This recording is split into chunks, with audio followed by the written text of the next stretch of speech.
नमस्कार दोस्तों, online classes में मैं लेक्चरर मुकेश निखिल फिर से आपका स्वागत करता हूं।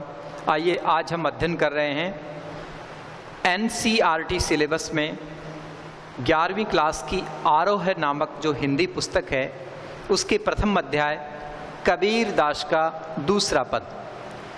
संतो देखत जग बोराना, साँच कहो तो मारन धावे, झूठे जग पतियाना।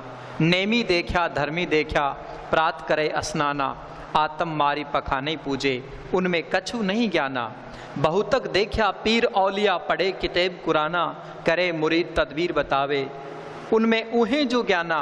आसन मारी ढिंग धरी बैठी, मन में बहुत गुमाना।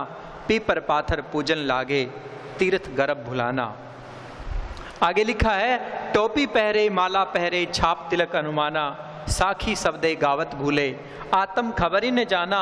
हिंदू कहे मोही राम प्यारा, तुर्क कहे रही माना। आपस में दो लरी लरी मुए, मरम काहू न जाना। घर घर मंत्र देत फिरत है, महिमा के अभिमाना। गुरु के सहित सिख सब बूढ़े, अंत काल पछिताना। कहे कबीर सुनो हे संतो, ई सब भरम भुलाना। केति कहो कहा नहीं माने, सहजे ही सहज समाना। प्यारे विद्यार्थियों, संत कबीर का ये दूसरा पद, पहला पद हमने पूरा कर लिया था। आज हम इसे पढ़ते हैं और समझते हैं, इसकी सप्रसंग व्याख्या समझ रहे हैं। देखिए, संत कबीर कह रहे हैं, हम जानते हैं निर्गुण ज्ञानाश्रयी शाखा के शिरोमणि संत के रूप में प्रसिद्ध हैं कबीर साहब। उनके विचार जो हैं वो सारे निर्गुण निराकार से संबंधित हैं और उनका दर्शन सगुण साकार से बिल्कुल भिन्न है। उन्होंने उस परम तत्व की बात की है जिसको लोग समझ नहीं पाए और धर्म के नाम पर पाखंड और ढोंग करने लगे। देखिए, कबीर साहब कहते हैं, संतो देखत जग बोराना। कबीर साहब अपने शिष्यों को और ज्ञान के मार्ग पर चलने वाले संतों को उपदेश देते हुए कहते हैं कि देखो, संसार कितना बोराना, कितना बावला है। ये संसार कितना पागल है। संसार को ज्ञान नहीं है संतो, देखो तो सही क्या हो रहा है दुनिया में। साँच कहो तो मारन धावे। यदि इस संसार को, यदि इस जगत को मैं किसी सत्य की बात करूं, मैं इनसे अगर मैं इन्हें सत्य कह दूं, सच्चाई कह दूं, तो उससे तो ये मुझे मारने दौड़ते हैं। ये सच्चाई नहीं सुन सकते दुनिया वाले। संसार के लोगों को सत्य से बड़ा कड़ा अनुभव होता है और ये दुनिया सत्य को सुनना नहीं चाहती।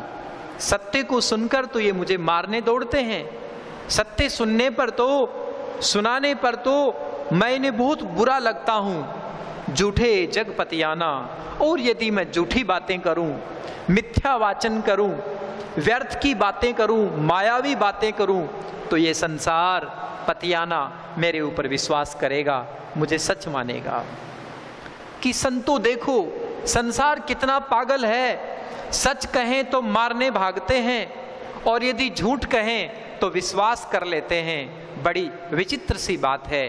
देखकर बड़ा आश्चर्य होता है कि दुनिया को आखिर हो क्या गया है। दुनिया कितनी पागल है जो भ्रम में जीना चाहती है और सत्य से मुंह मोड़ रही है।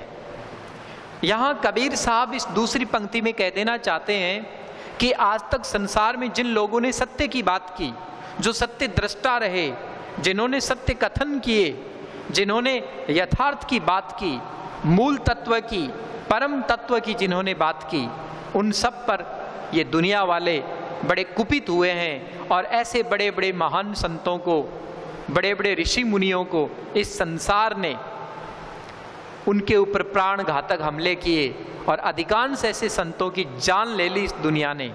लेकिन जो संत इस संसार को मायावी उलझाव में, मायावी दुनिया में, भ्रम में उलझा के खुश रखते हैं, ये संसार वाले उनसे बहुत प्रसन्न रहते हैं, उनकी खूब सेवा करते हैं। तो यहाँ संसार का जो दोहरा चरित्र है और जो माया में रमने वाला चरित्र है और जो सत्य से दूर रहने वाला चरित्र है उसको यहाँ स्पष्ट किया है कबीर साहब ने। तीसरी पंक्ति में कबीर साहब कहते हैं, नेमी देखा धर्मी देखा प्रात करे असनाना।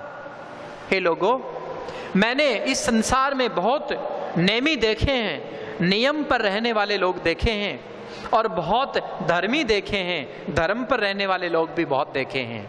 नियम और धर्म दोनों पर अडिग रहने वाले, दोनों पर अखंड रहने वाले लोग मैंने खूब देखे हैं, और मैंने खूब ऐसे लोग भी देखे हैं, प्रात करे स्नाना, जो सुबह सुबह उठकर स्नान करते हैं, नियम पर रहते हैं, धर्म पर रहते हैं, व्रत करते हैं, ऐसी बहुत सारी क्रिया कर्म में वो लोग विश्वास करते हैं और ऐसे कर्म कांड में उलझे रहते हैं।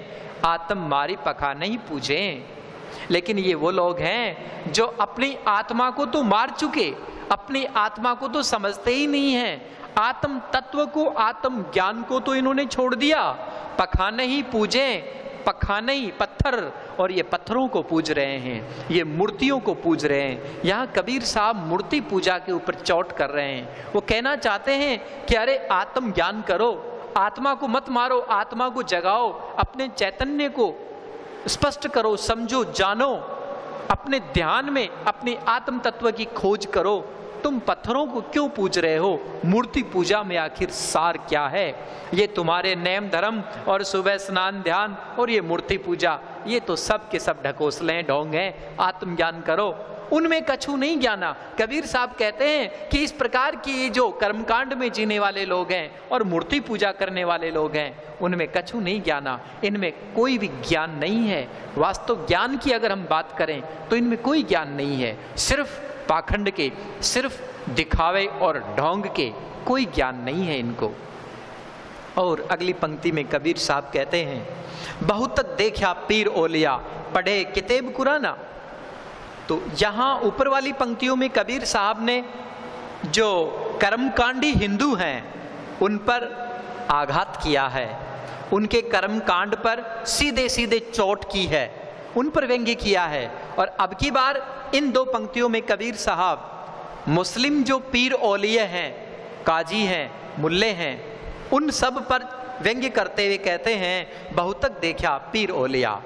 अरे हमने बहुत पीर देखे हैं, खूब औलिये देखे हैं, मुस्लिम संत देखे हैं, मुस्लिम जो कि अपने आप को मौलवी कहते हैं, काजी कहते हैं, अपने आप को इस्लाम का संत कहते हैं अपने आप को, ऐसे लोग हमने बहुत देखे हैं। पढ़े किताब कुराना, और ये वो लोग हैं जो कुरान किताब को पढ़ते हैं, किताब पुस्तक, कुरान की पुस्तक को पढ़ते हैं, कुरान रूपी जो किताब है, जो शास्त्र है इस्लाम उनके धर्म का, उसको खूब पढ़ते हैं ये पीर औलिया।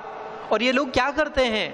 करे मुरीद तदबीर बतावें, और ये दूसरों को मुरीद करते हैं, शिष्य बनाते हैं, तदबीर बतावें और तरह तरह के उपाय बताते हैं ईश्वर प्राप्ति के, अल्लाह को पाने के, खुदा को पाने के अलग अलग उपाय बताते हैं, तदबीर बताते हैं कि इस प्रकार से अल्लाह को पा सकते हो, इस आयत से आप पा सकते हो, इस आयतल कुर्सी से तुम पा सकते हो, इस प्रकार की जो है ना क्रिया विधि से तुम खुदा को पालोगे। इस प्रकार की तदबीर बताते रहते हैं अपने शिष्यों को ये काजी, ये मौलवी, ये कुरान पढ़ने वाले पीर औलिया।